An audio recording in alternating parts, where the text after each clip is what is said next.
નમસ્કાર, Gujarat ફર્સ્ટના social media પ્લેટફોર્મમાં આપનું સ્વાગત છે। હું છું આપની સાથે વિકાસ મકવાણા। તો મિડલ ઈસ્ટમાં જે યુદ્ધ ચાલી રહ્યું છે તેના 18 દિવસ પૂર્ણ થયા છે। આ યુદ્ધ 19મા દિવસમાં અત્યારે પહોંચી ગયું છે। આપને ખબર છે કે મહાભારતનું યુદ્ધ કે જે 18 દિવસમાં પૂર્ણ થઈ ગયું હતું અને એ સમયે તો સારા સેવા મહારથીઓ હતા, એની વચ્ચે પણ આ યુદ્ધ 18 દિવસમાં પૂર્ણ થઈ ગયું। પરંતુ આ જે આધુનિક મહાયુદ્ધ છે એ ક્યારે પૂર્ણ થશે એ કોઈને ખબર નથી, કારણ કે દિવસે ને દિવસે આ યુદ્ધનું સ્વરૂપ ખૂબ જ વિકરાળ થઈ રહ્યું છે અને વિશ્વ યુદ્ધમાં તે ફેરવાઈ જાય તો પણ નવાય નહીં। અને વિશ્લેષકો એમ પણ કહી રહ્યા છે કે જો આ યુદ્ધ માર્ચ મહિના કરતાં પણ જો આગળ વધારે ચાલ્યું તો દુનિયાભરમાં તેના ખરાબ પરિણામ આપણને જોવા મળી શકે છે।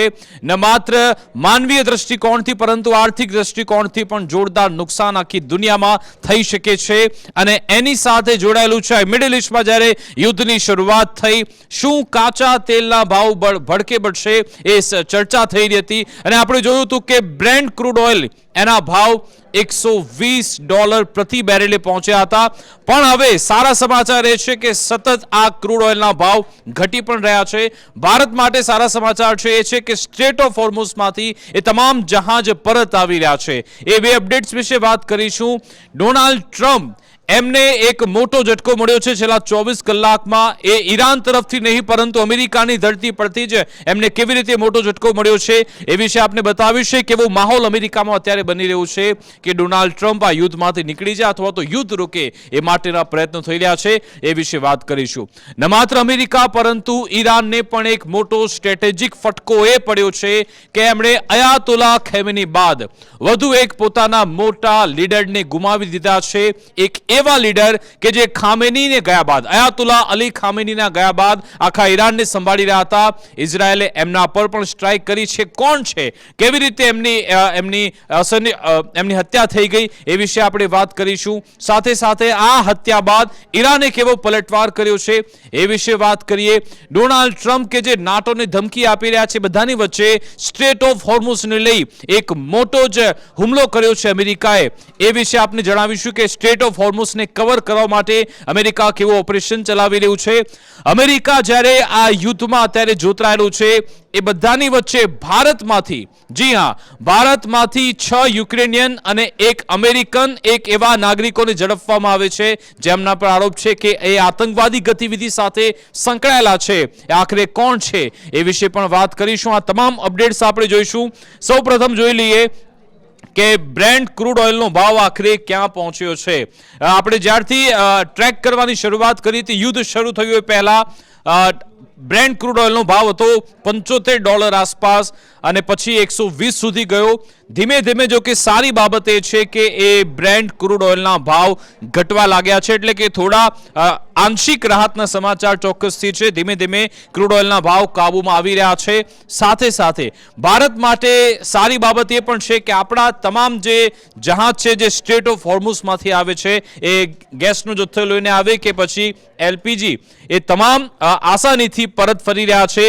આપણે જોયું હતું કે પહેલા શિવાલિક પરત આવ્યું, નંદાદેવી પરત આવ્યું અને વધુ એક વેસલ ક્રૂડ ઓઇલ ટેન્કર જાગ લાડકી કે જે આજે અદાણી પોર્ટ પર આવી ચૂક્યું છે, એના આ વિઝ્યુઅલ તમે જુઓ કે Indian flag crude oil tanker Jag Laadki arrived at Adani ports Mundra in Gujarat. 80,886 metric tonne crude oil આ લઈને આવ્યું છે। કહેવામાં આવી રહ્યું છે કે ફુઝાયર પોર્ટ યુએઈનો છે, ત્યાંથી આ જહાજ આવ્યું છે। એટલે કે તમને ખ્યાલ હશે કે યુએઈમાં જ થોડા સમય પહેલા આ જ પોર્ટ પર ઈરાને એટેક કર્યો હતો અને ત્યાંથી સુરક્ષિત રીતે એ જહાજ અત્યારે મુન્દ્રા પોર્ટ પર આવી ચૂક્યું છે। પણ આ જે જથ્થો છે એ એક દિવસ પૂરતો જ છે। હજુ અનિશ્ચિતતા એ છે કે આવનારા દિવસો સુધી આવી રીતે શું જહાજ આવતા રહેશે, શું આવી રીતે જથ્થો આપણને મળતો રહેશે। એટલા માટે જ આજે પ્રધાનમંત્રી નરેન્દ્રભાઈ મોદી એક મહત્વની બેઠક લેવા જઈ રહ્યા છે, જેમાં વિદેશ મંત્રી પણ હાજર રહેશે, પેટ્રોલિયમ મંત્રી પણ હાજર રહેવાના છે। એક મહત્વની બેઠક મળવા જઈ રહી છે। હવે આપણે આગળ વાત કરીએ કે અલી લારીઝાની, એક એવા નેતા, એક એવું નેતૃત્વ કે જે ઈરાને અત્યારે ગુમાવ્યું છે। ખૂબ જ મોટો ફટકો। આપને યાદ હશે કે જ્યારે 13 માર્ચે ઇન્ટરનેશનલ કુડ્સ ડેની તહેરાનમાં ઉજવણી થઈ રહી હતી ત્યારે અલી લારીજાની ત્યાં આરામથી રસ્તા પર ફરી રહ્યા હતા. એ રેલીમાં તે જોડાયા, સેલ્ફી લીધી લોકો સાથે અને એમણે ઇન્ટરવ્યૂ પણ આપ્યા હતા મીડિયાને. અને ત્યારથી જ કદાચ ઇઝરાયલ એમને ટ્રેક કરતો હશે, ખબર નહીં. ઇઝરાયલને જેવો મોકો મળ્યો એમણે અલી લારીઝાદીને ઉડાવી દીધા છે. એ સ્ટ્રાઇકમાં એમનું મોત થયું. એ પોતાની દીકરીના એક એપાર્ટમેન્ટમાં હતા, ત્યાં એમના દીકરા સાથે એમના બોડીગાર્ડ્સ એ તમામની હત્યા થઈ ગઈ છે અને એનું કન્ફર્મેશન નેતન્યાહુએ પણ આપ્યું છે. નેતન્યાહુએ પણ એક પ્રેસ કોન્ફરન્સ કરીને આ વિશેની જાણકારી આપી. કહેવામાં આવી રહ્યું છે કે આ નિર્ણય એની પાછળનો હેતુ એટલો જ છે કે નેતન્યાહુ ડોનાલ્ડ ટ્રમ્પને આમાં ફસાવી રાખવા માંગે છે. કારણ કે અલી લારીઝાની એકમાત્ર એવું વ્યક્તિત્વ હતા કે જે સીધી રીતે જે ટેબલ ટોક ચાલી રહી છે એનું નેતૃત્વ કરી રહ્યા હતા. સાથે સાથે એ હાર્ડલાઇનર તો છે જ, પણ એક એવા ડિપ્લોમેટ્સ હતા કે જે સીધી રીતે વૈશ્વિક દેશો સાથે સંવાદ કરવાની વાત હોય અથવા તો કોઈ પણ એવી પરિસ્થિતિ કે જેમાંથી ઈરાનને બહાર નીકાળવાની વાત હોય અથવા તો શાંતિની વાત હોય એ માટેની એ પહેલ કરતા હતા. પણ હવે જ્યારે એમને જ ઉડાવી દેવામાં આવ્યા એનો મતલબ કે ઈરાનમાં એક ઓર એવી જ્વાળા પ્રગટે કે લોકો બદલો લેવા માટે આતુર રહે ને કોઈ શાંતિની કોઈ વાર્તા ન રહે એ માટેના શું પ્રયત્ન છે એ ચર્ચા પણ થઈ રહી છે. અને પછી સવાલ પૂછાઈ રહ્યો છે કારણ કે કહેવાય રહ્યું છે કે એ અયાતોલા ખમેનીના જમણો હાથ હતા. તમામ એ નેતૃત્વ કરી રહ્યા હતા કે ઈરાન કઈ દિશામાં આગળ વધશે, શું એ જતા રહ્યા છે. અયાતોલા ખમેની બાદ એક એવો બીજો મોટો ચહેરો કે જેને ઇઝરાયલે હટાવ્યો છે, શું એમના ગયા બાદ હવે ઈરાનમાં અફરાતફરી મચશે? અને એનો જવાબ ગઈકાલે તમે જુઓ, ઈરાનના જ વિદેશ મંત્રી છે અબ્બાસ અરાકચી, એમણે અલ જઝીરાને ઇન્ટરવ્યૂ આપ્યો અને ઇન્ટરવ્યૂ દરમિયાન એ શું કહી રહ્યા છે? એ કહી રહ્યા છે કે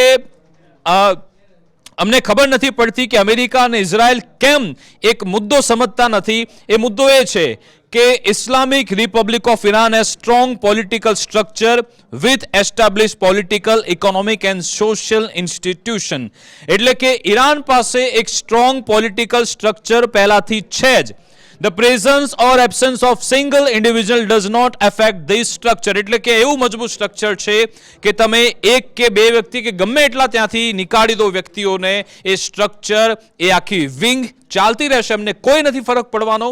એમણે કહ્યું we have not had anyone more important than the leader himself and even when the leader was murdered the system continued to work and immediately provide a replacement. એટલે કે ભલે એ શહીદ થઈ ગયા છે પરંતુ એ એમના ગયા બાદ પણ તુરંત અમારી સિસ્ટમ એક્ટિવ છે. If anyone else is martyred it will be the same. કોઈનું પણ મોત થાય પણ કોઈ પણ શહીદ થઈ જાય અમારી સિસ્ટમ આવી રીતે ચાલતી રહેશે. એમણે પોતાનું નામ પણ કહ્યું. If the foreign minister were ever to be martyred there would ultimately be someone else to take the position. એટલે કે હું પણ જો શહીદ થઈ જાઉં મારી જગ્યા પણ બીજા લેવા માટે તૈયાર જ છે ને આખું સ્ટ્રક્ચર રેડી છે. અમે લોકો મરી જઈશું પણ ઝૂકીશું નહીં, એવો એક મેસેજ ઈરાન અમેરિકાને આપી રહ્યું છે.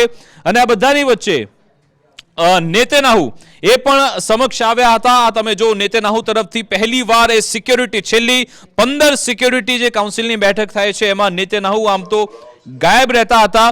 જો કે ઘણા સમય બાદ આપણે જોયું કે આ સિક્યોરિટી કાઉન્સિલની બેઠકમાં નેતન્યાહુ પહોંચ્યા, એમના રક્ષામંત્રી પણ ત્યાં હતા, એમના ચીફ, એ બધાને વચ્ચે નેતન્યાહુ બેઠા છે અને એમણે અહીંયાથી જ આ જાહેરાત કરી કે અમે છેલ્લા 2 દિવસમાં 2 આતંકીઓના સરદારને અમે ઉડાવી દીધા છે.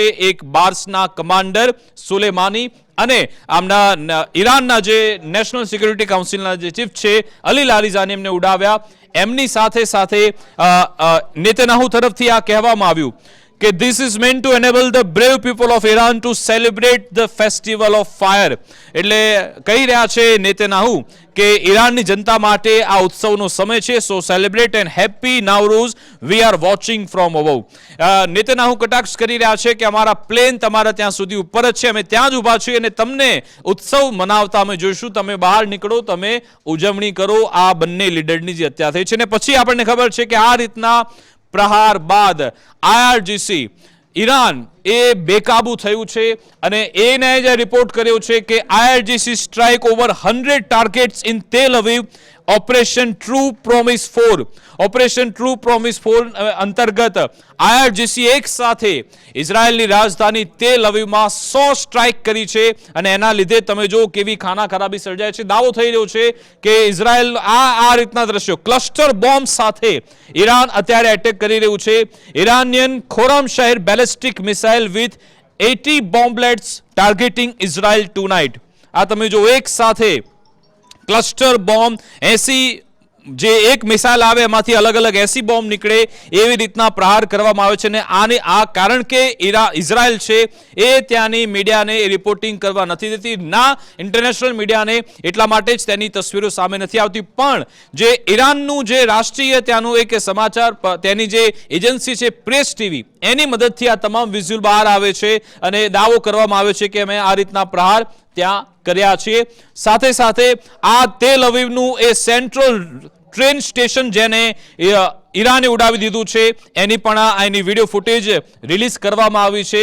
ઇરાનિયન ક્લસ્ટર મ્યુનિશન હિટ્સ થયું અને પછી એનું આખું સ્ટેશન, સેન્ટ્રલ ટ્રેન સ્ટેશન કે જ્યાંથી આઈડીએફના જે જવાનો છે એને મોબિલાઇઝ કરવામાં આવે છે અને એ એક જગ્યાએથી બીજી જગ્યાએ તે જતા હોય છે એ ત્યાંથી બતાવવામાં આવ્યું છે.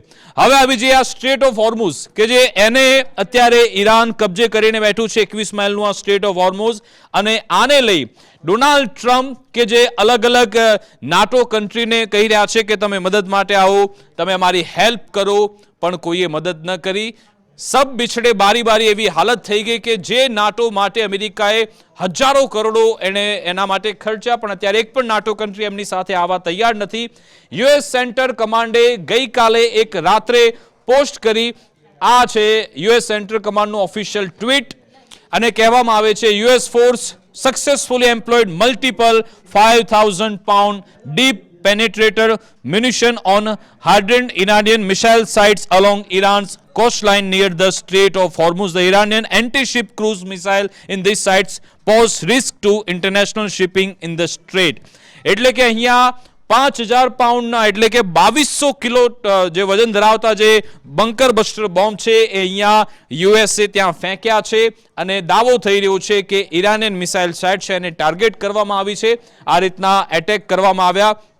હવે આપણે આવી જઈએ ડોનાલ્ડ ટ્રમ્પ એમની એક ખાસિયત તો છે, ભલે ગમે તે હોય પણ રોજે રોજ પ્રેસ કોન્ફરન્સ કરે છે, રોજ સવારે આવીને પત્રકારોના જવાબ આપતા હોય છે. કદાચ ડોનાલ્ડ ટ્રમ્પ ના આવે તો એમના સેક્રેટરી પણ આવે છે અને વાતચીત કરે છે. આ અહીંયા જ્યારે પૂછવામાં આવ્યું ડોનાલ્ડ ટ્રમ્પને કે આખરે શું સ્થિતિ છે ઈરાનની, ડોનાલ્ડ ટ્રમ્પ કહી રહ્યા છે The war is proceeding very well. We can't let them. એટલે Iran have a nuclear weapon. They would have used it very gladly. We did a good job. Every time you see somebody with no legs, no arms, a face that's been really so badly damaged, lives destroyed, 95 chance it came right out of Iran. એટલે કહી રહ્યા છે કે જો તમે એવો વ્યક્તિ જોઈ રહ્યા છો કે કોઈના પગ નથી, કોઈના હાથ નથી, કોઈનો ચહેરો ખૂબ જ ખરાબ રીતે ખરડાયેલો છે, ડેમેજ છે, તો તમે 95% ચાન્સ એ હશે કે વ્યક્તિ ઈરાનમાંથી આવતો હશે. આવી વાત ડોનાલ્ડ ટ્રમ્પ કરી રહ્યા છે. સાથે સાથે જ્યારે ચાઇના વિશે એક સવાલ પૂછવામાં આવ્યો હતો, તમે જુઓ કે આયરિશ પીએમ પણ એમની સાથે બેઠા છે. આ દરમિયાન તમને ખબર હશે કે જ્યારે ડોનાલ્ડ ટ્રમ્પે મદદ માંગી હતી કે ચાઇના પાસે, સૌ પ્રથમ ચાઇના પાસે મદદ માંગી કે તમે પણ સ્ટ્રેટ ઓફ હોર્મુઝમાં આવો અને અમારી મદદ કરો, તમે પણ અહીંયા શિપ મોકલો, કારણ કે તમારા પણ ઓઇલ ટેન્કર અહીંયાથી પસાર થાય છે. તો ચાઇનાએ સીધો જવાબ આપ્યો કે અમારે શિપ મોકલવાની જરૂરિયાત નથી, કેમ કે જે શિપ પર, જે ટેન્કર પર ચાઇનાના ઝંડા લાગેલા છે એ આરામથી ત્યાંથી નીકળી જશે, અમારે કોઈને મદદ કરવાની જરૂર નથી, અમે અહીંયા આવીશું પણ નહીં. અને એટલા માટે જ ડોનાલ્ડ ટ્રમ્પે ધમકી આપી હતી કે હું બેઇજિંગની જે બાયલેટરલ સમિટ છે એનો બહિષ્કાર કરીશ. અને હવે તમે જુઓ કે જે બહિષ્કારની વાત કરી રહ્યા હતા ડોનાલ્ડ ટ્રમ્પના સૂર કેવા બદલાયા છે. હવે કહી રહ્યા છે કે it's a little different story. We are resettling the meeting and it's look like it will take place in about 5 weeks. 5 વીકમાં એ મીટિંગ અમારી થશે. We are working with China. They were fine with it. I look forward to seeing President Xi Jinping. He looks forward to seeing me. I think I do look forward to seeing him. We have a very good working relationship with China. We are making it in about 5 or 6 weeks. એટલે હવે Donald Trump કહી રહ્યા છે કે હજી આ બેઠક કરીશું, 5 થી 6 સપ્તાહમાં અમે બેઠક કરવાના છીએ. એટલે કે હવે ડોનાલ્ડ ટ્રમ્પ એમના સૂર બદલી ચૂક્યા છે. હવે આ સાથે એક મોટા સમાચાર એ છે અમેરિકા માટેના. તમે જુઓ કે આ છે જો કેન્ટ, અને આ જો કેન્ટ કોણ છે? જો કેન્ટ એ હતા, એમણે અમેરિકામાં જે સંસ્થા આવેલી છે નેશનલ કાઉન્ટર ટેરરિઝમ સેન્ટર, અને એમણે એ પદ પરથી રાજીનામું આપી દીધું છે. ડોનાલ્ડ ટ્રમ્પે જ આમને નિયુક્ત કર્યા હતા જો કેન્ટ, અને એમણે આ ધડાકો કર્યો, રાજીનામાનો આ લેટર એમણે રિલીઝ કર્યો છે. પણ આ લેટરમાં ઘણી બધી વાતો જો કેન્ટ તરફથી કરવામાં આવી છે, અને સૌથી મોટો ધડાકો જો કેન્ટ તરફથી કરવામાં એ આવ્યો કે અમેરિકા ઇઝરાયલના દબાણમાં કામ કરી રહ્યું છે. એમણે કહ્યું, after much reflection I have decide to resign from my position as director of the national counter terrorism centre effectively today. જો કે એ કહી રહ્યા છે, I cannot in good conscience support the ongoing war in Iran. Iran poses to no immediate threat to our nation. એટલે કે Iran કોઈ પણ પ્રકારનો એ થ્રેટ નથી અમેરિકા માટે. આ Iran posed no imminent threat to our nation, and it's clear that we started this war due to pressure from Israel and its powerful American lobby. આ જે વાત ત્યાંના અલગ અલગ રક્ષા વિશેષજ્ઞ હોય કે પછી રાજનીતિક જાણકારે કહેતા હતા કે ડોનાલ્ડ ટ્રમ્પે કોઈના પ્રેશરમાં, એટલે કે નેતન્યાહુના પ્રેશરમાં આવીને, અથવા તો એક એવી લોબી છે જેના પ્રેશરમાં આવીને ઈરાન પર હુમલો કર્યો છે. અને આ વાત હવે જે અમેરિકાની નેશનલ કાઉન્ટર ટેરરિઝમ જે આખી વિંગ છે એના ડિરેક્ટર કહી રહ્યા છે કે ડોનાલ્ડ ટ્રમ્પે નેતન્યાહુના પ્રેશરમાં આવીને ઈરાન પર હુમલો કર્યો છે. સાથે એમ પણ કહ્યું કે ઈરાન કોઈ પણ પ્રકારનું થ્રેટ નથી, ઈરાનથી અત્યારે કોઈ પણ પ્રકારના હુમલાની આશંકા પણ નથી, ના અમેરિકાને તેનાથી કોઈ એવો ડરવાનો અત્યારે જરૂરિયાત છે. છતાં પણ ઈરાન પર એટેક કરવામાં, એટલા માટે જ હું રાજીનામું આપી રહ્યો છું. સાથે સાથે આ તમામ બાબતમાં એમણે એ પણ વાત લખી હતી કે આપણે આવી રીતે જ ઇઝરાયલની વાતમાં આવીને ઇરાક પર એટેક કર્યો હતો, અને એમાં લાખો લોકોના મોત થઈ ગયા આપણા સૈનિકોના. જો કેન્ટેમ પણ કહી રહ્યા છે કે મેં મારી વાઇફ પણ આ ઇઝરાયલના યુદ્ધમાં આપણે ગુમાવી છે, અમે ગુમાવી છે, અને એના કારણે જ અમે અહીંયા કામ નહીં કરું. અને આની સાથે જ અમેરિકામાં જોરદાર ચર્ચાની શરૂઆત થઈ રહી છે. હવે એક બાદ એક નિવેદન આવી રહ્યા છે ડોનાલ્ડ ટ્રમ્પને ત્યાંથી આ યુદ્ધમાંથી બહાર નીકળવા માટે, અથવા તો કોઈ નિર્ણય લેવા માટે. રિપબ્લિકન સેનેટર છે પણ આ પ્રકારનો સૂર અત્યારે બતાવી રહ્યા છે. જો કેન્ટના રાજીનામાની સાથે જ પછી ડોનાલ્ડ ટ્રમ્પને પણ સ્વાભાવિકપણે આ પ્રશ્ન પૂછવામાં આવ્યો હતો. તો ડોનાલ્ડ ટ્રમ્પ કહી રહ્યા છે કે મેં જેની અપોઇન્ટમેન્ટ કરી હતી એ ખૂબ જ સારો વ્યક્તિ છે, પણ એ કહી રહ્યા છે કે I always thought he was weak on security. એટલે નકામો માણસ છે હવે એમ કહી રહ્યા છે. I realized that it's a good thing that he is out because he said that Iran was not threat. Iran was a threat. Every country realized what a threat Iran was. એટલે કે હવે કહી રહ્યા છે કે ભાઈ એ નકામો વ્યક્તિ હતા અને સારું થયું નીકળી ગયા, અને અમારે મદદ એમણે કરી છે. અને તુલસી ગબાર્ડ એમના તરફથી પણ આ નિવેદન આપવામાં આવ્યું છે. તુલસી ગબાર્ડ કે જે FBI હોય કે ભાઈ હોમલેન્ડ સિક્યુરિટી હોય, CIA હોય, એ તમામના વડા છે.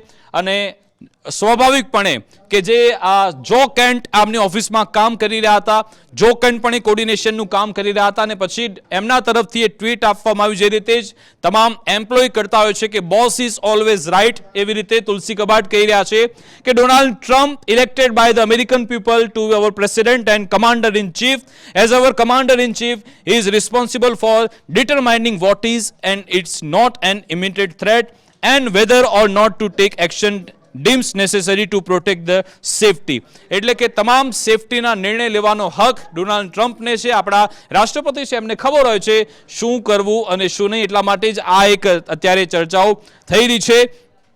આ બધાની વચ્ચે ઓવલ ઓફિસમાં જ્યારે પ્રેસ કોન્ફરન્સ ચાલી રહી હતી, એક મોટી વાત ડોનાલ્ડ ટ્રમ્પ તરફથી કરવામાં એ આવી, અને એક રિપોર્ટ્સ પણ આવ્યો છે જે વેસ્ટર્ન મીડિયામાં ખૂબ ચાલી રહ્યું છે.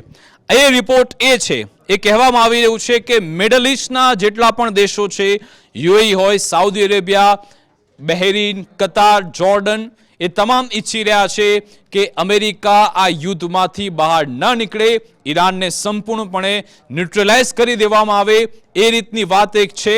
અને બધાની વચ્ચે ગઈકાલે જોરદાર વાત કરી ડોનાલ્ડ ટ્રમ્પ તરફથી. ડોનાલ્ડ ટ્રમ્પ શું કહી રહ્યા છે? We have had a great support from Middle East. Qatar has been great. Qatar ખૂબ સારું કરે છે. UAE has been absolutely great. Saudi Arabia has been terrific. Bahrain has been very good. The Middle Eastern countries have been very strong in their support. Israel has been very strong along with અમારી સાથે છે. એટલે કે આ ખૂબ જ મહત્વનું નિવેદન છે કે કોલોબરેશન સાથે મિડલ ઇસ્ટના દેશો ચાલી રહ્યા છે. અને તમે જુઓ કે મિડલ ઇસ્ટના એક પણ દેશ આ બાબતે, કારણ કે ઈરાને, અને જ્યારે ઈરાન તરફથી એમના વિદેશ મંત્રીઓ કે પછી એનએસ એમણે જે કહ્યું હતું કે અત્યારે આપણા જે મુસ્લિમ ભાઈઓ છે એમણે એક મેસેજ આપવાની જરૂરિયાત છે ને તમારે નિર્ણય લેવાનો છે કે તમારે કઈ બાજુ રહેવાનું છે. એ સમાચાર, એ સ્ટેટમેન્ટ બાદ આ રિપોર્ટ્સ આવે છે કે મિડલ ઇસ્ટના દેશો ઈચ્છે છે આ યુદ્ધ પતે નહીં, અને ડોનાલ્ડ ટ્રમ્પ પણ આ રીતના સ્ટેટમેન્ટ આપે છે. એનો મતલબ એ કન્ફર્મ થાય છે કે એ તમામ મિડલ ઇસ્ટના દેશો એટલા માટે ચૂપ છે, એ ઈચ્છી રહ્યા છે કે ઈરાન સંપૂર્ણપણે અહીંયા ન્યુટ્રલાઇઝ થઈ જાય. હવે આવી જઈએ કે નાટો એલાઇઝ.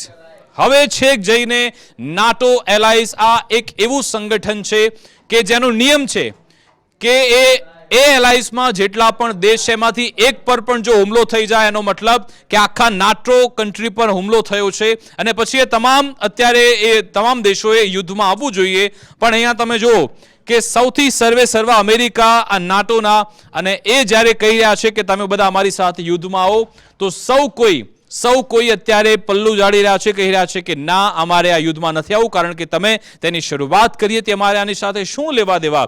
એટલા માટે જ હવે ડોનાલ્ડ ટ્રમ્પ એવું કહી રહ્યા છે કે અમારે હવે આ નાટોની જરૂરિયાત નથી. We don't need any help. All of our NATO allies very much in favor of what we did. It was very important that we take out the nuclear threat from Iran. અને છેલ્લી line એવું કહી રહ્યા છે કે all of the NATO allies agreed with us despite the fact that we helped them so much. They don't want to help us, which is amazing. એટલે Donald Trump કહી રહ્યા છે કે અમે નાટો કન્ટ્રીને ખૂબ મદદ કરી, યુક્રેન વખતે પણ ખૂબ મદદ કરી, પણ અત્યારે એ અહીંયા અમારી મદદે નથી આવવા માંગતા, અને એ ખૂબ જ અમેઝિંગ છે એવી વાત પણ ડોનાલ્ડ ટ્રમ્પે કરી હતી. અને સાથે સાથે જ્યારે મેક્રોન વિશે, ફ્રાન્સના રાષ્ટ્રપતિ છે મેક્રોન, એ વિશે જ્યારે પત્રકારોએ સવાલ પૂછ્યો હતો ડોનાલ્ડ ટ્રમ્પને કે મેક્રોને સીધી રીતે ના પાડી છે કે અમે અમેરિકાને મદદ નહીં કરીએ, તો ડોનાલ્ડ ટ્રમ્પે એમ પણ ચીમકી આપી દીધી કે મેક્રોનની ખુરશી પણ થોડા સમયમાં જતી રહેશે. એટલે કે ફ્રાન્સમાં પણ આવા તખ્તાપલટ થઈ શકે છે એવો સંકેત પણ ડોનાલ્ડ ટ્રમ્પે આપી દીધો. પણ આયરિશ પ્રધાનમંત્રીની ખૂબ ચર્ચા થઈ રહી છે હમણાં થોડા સમયમાં, કારણ કે તમે જુઓ કે આખો દિવસ ડોનાલ્ડ ટ્રમ્પની સાથે હતા. પ્રેસ કોન્ફરન્સ, તમામ વિડીયો તમે જોયા, એમાં આયરિશ પીએમ એમની સાથે જ હતા. પણ એમની સાથે ઊભા આયરિશ પીએમ શું કહીને ગયા? Too many people are dying as a result of conflict across the world while standing next to Donald Trump. Donald ટ્રમ્પની બાજુમાં ઊભા જ એમણે આ વાત કરી કે ઈરાનમાં જે રીતે સામાન્ય નાગરિકોના મોત થઈ ગયા એ ખૂબ જ દુઃખદ બાબત છે, અને આવું ન થવું જોઈએ. આવી વાત આયરિશ પીએમએ જ્યારે કરી ત્યારે ડોનાલ્ડ ટ્રમ્પના હાવભાવ તમે જુઓ, અને પછી આ આયરિશ પીએમ અત્યારે એની ખૂબ ચર્ચા થઈ રહી છે. અને આ સ્ટેટમેન્ટ બાદ ડોનાલ્ડ ટ્રમ્પે પછી કટાક્ષ સામે કર્યો હતો કે મારે આખો દિવસ, મેં આજે જે આયરિશ પીએમ સાથે વિતાવ્યો, કદાચ મારે આજે ઈરાનિયન સાથે આખો દિવસ વિતાવવો જોઈતો હતો. એ રીતનો કટાક્ષ પણ ડોનાલ્ડ ટ્રમ્પ તરફથી કરવામાં આવ્યો. અને આ તમે જુઓ, યુક્રેન જે છેલ્લા ઘણા સમયથી અત્યારે મદદની વાત કરી રહ્યું છે, યુક્રેન કે જે મિડલ ઇસ્ટને એ અત્યારે ઓફર કરી રહ્યું છે કે જે ઈરાન ડ્રોન મોકલે છે, સાદે ડ્રોન, એને કાઉન્ટર કરવાની કેપેસિટી અમારી જોડે છે, અમે એને હટાવી શકીએ છીએ, અમારી જોડે એવી ટેકનિક છે, ઇન્ટરસેપ્ટર છે, જેનાથી અમે ઈરાનના ડ્રોનને અટકાવીશું. એ બધાની વચ્ચે યુક્રેન અને રશિયા વચ્ચે જે યુદ્ધ ચાલી રહ્યું છે એનો એક જોરદાર વિડીયો સામે આવ્યો કે જેમાં એકલો જ રશિયન સોલ્જર કે જે ઓપન ફિલ્ડમાં છે, અને જ્યારે ડ્રોન એના નજીક આવે છે ત્યારે કેવી સ્થિતિ સર્જાય છે તમે જુઓ. આ રશિયન સોલ્જર કે જે સામે છે ને ડ્રોનને એ ટાર્ગેટ કરવાનો પ્રયત્ન કરે છે, ડ્રોન એના ખૂબ જ નજીક આવે છે, તમે જુઓ એકદમ નજીક ડ્રોન એના આવી ગયો, અને છેક નજીક આવીને ડ્રોન બ્લાસ્ટ થઈ જાય છે. વિઝ્યુઅલ તમને નહીં બતાવી શકું કારણ કે એ વિચલિત કરનારા છે. આ નજીક એકદમ ડ્રોન આવી જાય છે ને પછી બ્લાસ્ટ થઈ જાય છે. આ ટેકનિક સાથે અત્યારે યુક્રેન કામ કરી રહ્યું છે. અને યુક્રેનની જ્યારે વાત આવી છે ત્યારે બીજા મહત્વના સમાચાર એ આ તમામ જે 6 આરોપીઓ ઝડપવામાં આવ્યા છે એમાંથી 6 યુક્રેનિયન નાગરિક છે અને એક છે અમેરિકન. હવે એના સમાચારના આપણે મૂળમાં જઈએ તો આપણે પહેલા મેપ જોઈ લઈએ. અહીંયા એક તો આ રીઝનમાં તો યુદ્ધ ચાલી જ રહ્યું છે. આ આખી પરિસ્થિતિમાં મ્યાનમાર જે આવેલું છે એની બોર્ડર પર આપણા જે મિઝોરમ છે, મિઝોરમની સાથે અહીંયાથી આ 6 લોકોને ઝડપવામાં આવ્યા અને એ 6 આરોપીઓ વિશેની વાત કરીએ. પહેલા જણાવી દઉં કે અહીંયા 6 યુક્રેન નાગરિકો છે અને 1 અમેરિકન નાગરિક છે. આ છે મ્યાનમાર અને તમને ખબર છે કે મિલિટરી શાસન આવ્યું ત્યારબાદ અહીંયા જોરદાર અસ્થિરતા છે અને પછી મિઝોરમ પાસેથી બોર્ડર પરથી એ 6 લોકોને ઝડપવામાં આવ્યા અને એ હવે તમને એ વિડીયો હું બતાવી દઉં કે જ્યારે એ તમામ લોકોને આપણી એનઆઈએ એજન્સી આ તમામને પકડ્યા છે, જેને કસ્ટડીમાં લેવા માટે પ્રયત્ન કરવામાં આવે. રિમાન્ડ મળ્યા છે. 11 દિવસની કસ્ટડી મળી છે ઇલીગલ એન્ટ્રી, વેપન્સ અને ડ્રોન ટ્રેનિંગના એના કેસમાં. હવે આ જે વ્યક્તિ છે એ તમામ તમે જુઓ કે અલગ અલગ આ યુક્રેનની નાગરિક છે ને પછી ઝેલેન્સ્કીએ પણ કહ્યું કે ભારતે આ તમામ નાગરિકોને છોડી દેવા જોઈએ. સાથે સાથે એના એમ્બેસેડર પણ એ વાત કરી રહ્યા છે. એ બધાની વચ્ચે એક વ્યક્તિ જે અમેરિકન નાગરિક છે એની ખૂબ ચર્ચા થઈ રહી છે. પહેલા તમને એ બતાવી દઉં કે જ્યારે એ આવે એ વિઝ્યુઅલ આપણે સ્ટોપ કરીને જોઈશું કે જ્યારે એ અમેરિકન નાગરિક જ્યારે આવે છે એ કોણ, આ એ જ છે. આ વ્યક્તિ તમે જોઈ લો, જેનું નામ છે મેથ્યુ, જે અમેરિકન નાગરિક છે. હવે એને લઈ ચર્ચા થઈ રહી છે કે આ તો મર્સિનરી છે અમેરિકાનો, એક CIA એસેટ છે અનઓફિશિયલ. આ એ જ વ્યક્તિ છે મેથ્યુ કે જે મિઝોરમથી ઝડપવામાં આવ્યો છે અને એની જે પ્રોફાઇલ સામે આવી છે દુનિયા સમક્ષ એ ખૂબ જ ખતરનાક છે. આ મેથ્યુ કે જે સિરિયામાં દાવો થઈ રહ્યો છે કે સિરિયામાં અમેરિકા માટે કામ કરી ચૂક્યો છે, લિબિયામાં કામ કરી ચૂક્યો છે, અમેરિકા માટે અલગ અલગ તે ઓપરેશન પણ ચલાવી રહ્યો છે અને આ મેથ્યુની એ પ્રોફાઇલ ટ્વિટર હેન્ડલ પણ છે જે આપણી એનઆઈએ એને ઝડપ્યો છે. આ છે મેથ્યુ, પોતાને સન્સ ઓફ લિબર્ટી ઇન્ટરનેશનલ ગણાવી રહ્યો છે. એક પ્રકારનો ધુરંધર કહેવામાં આવે છે, એટલે કે જે ધુરંધર ફિલ્મ તમે જોઈ છે, રણવીર સિંહ કેવી રીતે કામ કરે છે પાકિસ્તાનમાં જઈને અનઓફિશિયલી, એના કોઈ ડોક્યુમેન્ટ્સ નથી, એવી રીતે જ મેથ્યુના કોઈ ડોક્યુમેન્ટ્સ નથી, ના સીધી રીતે એને અમેરિકા સાથે કોઈ લિંક છે, પણ હવે એને ઝડપી લેવામાં આવ્યો છે. અને તમે એની પ્રોફાઇલ પર જ્યારે અમે ગયા ત્યારે એણે પોતે એ ટ્વીટ કર્યું છે જાન્યુઆરી 10, 2025નું. I have been running covert operation with a Venezuelan rebel commander since 2019. You have read about our missions in the media such as Operation Aurora, but nobody knew who did. તો આ એક એવો વ્યક્તિ છે કે જે અમેરિકન મશીનરી તરીકે કામ કરે છે. CIA અનઓફિશિયલ એસેટ્સ કહેવામાં આવે છે અને એને અહીંયાથી ઝડપી લેવામાં આવ્યો છે. થોડા દિવસ પહેલા પણ એને ટ્વીટ કર્યું હતું, Khamenei replaced by his more hardline son in Iran, Maduro replaced by his more competent VP in Venezuela. હવે આ આખરે અહીંયા કેવી રીતે ઝડપાયો તો એનો આ જો ફર્સ્ટ પોસ્ટનો આખો આર્ટિકલ છે. Who is Matthew Wendique, the US filmmaker turned mercenary arrested in India on terror charges. એટલે કે આ મેથ્યુ કે જેને આ તમે જો કે એના જ્યારે એણે ઓપરેશન અલગ અલગ દેશમાં કર્યું, એના ઇન્ટરનેશનલ અટેન્શન માટે લિબિયન સિવિલિયન વોર થઈ હતી ત્યાં પણ એનો ફોટો છે. એટલે કે અલગ અલગ દેશમાં જાય છે, ઓપરેશન કરીને તે નીકળી જાય છે. સવાલ એ થાય કે આખરે મિઝોરમમાં શું કરવા માટે આવ્યા હતા, મ્યાનમારમાં એમનું શું ઉદ્દેશ્ય હતો એ સમજવું પણ ખૂબ જરૂરી છે. દાવો એ થઈ રહ્યો છે કે આ લોકો, આ એના અલગ અલગ ફોટોગ્રાફ્સ છે એના અલગ અલગ ઓપરેશનના, અને આખી એની એમાં થિયરી છે કે કેવી રીતે અલગ અલગ દેશોમાં તેણે પ્રોગ્રામ કરેલા છે. સાથે સાથે એના યુક્રેન સાથે શું લિંક છે એ પણ અહીંયા એની વિશેની ચર્ચાઓ થઈ રહી છે. એનો આખો આર્ટિકલ, એની અલગ અલગ ડિટેલ્સ છે. સાથે સાથે આ લોકો અહીંયા કેવી રીતે આવ્યા તો આ જે મેથ્યુ છે એની કોલકાતામાં ધરપકડ થાય છે. એની સાથે સાથે 3 યુક્રેનિયન નાગરિક પણ હતા. પછી જે લખનૌથી ઝડપવામાં આવ્યા, દિલ્હીમાંથી પણ કેટલાક લોકો ઝડપવામાં આવ્યા. પછી આ લોકોની કસ્ટડી ત્યાંથી લેવામાં આવી. અલગ અલગ આ તમામ નામ છે કે જેની ધરપકડ કરવામાં આવી હતી.